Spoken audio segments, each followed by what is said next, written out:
தமிழ் மக்கள் விரக்தியோடு இருக்கின்ற இந்த காலப்பகுதியில் தமிழ் கட்சிகள் எதை கூறினாலும் அது ஒரு விதண்டாவாதமாக அல்லது அது ஒரு தமிழ் மக்களால் பெரிய அளவில் கொண்டாடப்படுகிற விடயமாக இருக்க வாய்ப்பில்லை என்று கருதுகின்ற தென்னிலங்கை அரசு இந்த காலப்பகுதியில் அதனை சாதகமாக நகர்த்துவதற்கு முற்பட்டிருக்கின்றது. அதனுடைய ஒரு வெற்றியாகத்தான் இதனை பார்க்க வேண்டி இருக்கின்றது. இப்போது இருக்கக்கூடிய சவால் நிலை என்னவென்று சொன்னால், தமிழ் மக்களை அணி திரட்டுவது யார், தமிழ் மக்களை இந்த விடயங்களில் ஒன்று சேர்ப்பது யார் என்கின்ற ஒரு பிரதானமான நிலைப்பாடு எல்லோரிடமும் இருக்கின்றது. சிவில் சமூகங்கள் சோர்வடைந்து வெளியேறிவிட்டன. சிவில் சமூகங்களை இந்த அரசியல் கட்சிகள் பலவீனமான ஒரு தன்மைக்கு தள்ளிவிட்டன.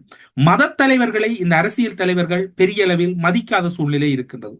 ஒட்டுமொத்தத்தில் மக்களினுடைய குறைகளை அல்லது மக்களின் அவலங்களை தாங்களே முன்னின்று பார்க்க வேண்டிய ஒரு சூழ்நிலை என்று தங்களை தாங்களே தலைவர்களாக அறிவித்த ஒரு சூழ்நிலை இருக்கின்றது.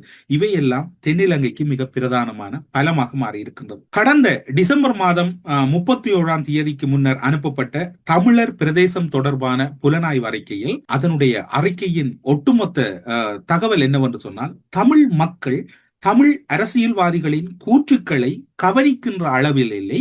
அதற்கு பிரதான காரணம் நாம் முன்னர் குறிப்பிட்ட அவர்களிடம் இருக்கக்கூடிய விரக்தி அல்லது அவர்கள் மீது இருக்கக்கூடிய ஒரு வெறுப்பு நிலை காரணமாக இருக்கின்றது என்கின்ற ஒரு தகவல் அரச புலனாய்வு திணைக்களத்துக்கு சென்றிருக்கிறது. அதன் பின்னர் உசாரடைந்திருக்கக்கூடிய என்பிபி அரசினுடைய செயற்பாடுகளை பார்த்தீர்கள் என்றால், இப்போது என்பிபி அரசுக்கு எதிராக தமிழ் கட்சிகள் எவை எதிராக கதைத்தாலும் அது பெரிய அளவில் தமிழ் மக்களால் எடுத்துக் கொள்ளப்படுவதில்லை. என்ன காரணம் என்று சொன்னால், அந்த அளவுக்கு இந்த தமிழ் கட்சிகள் தமிழ் மக்களை விரக்தி அடைய செய்திருக்கின்றன.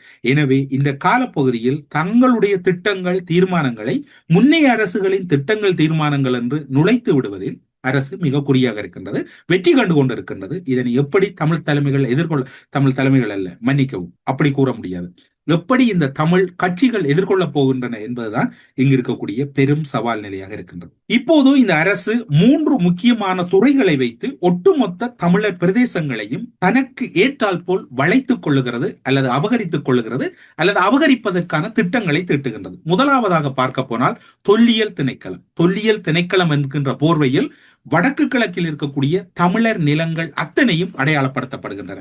அடுத்தது வன லாகா அல்லது வன ஜீவராசிகள் திணைக்களம்.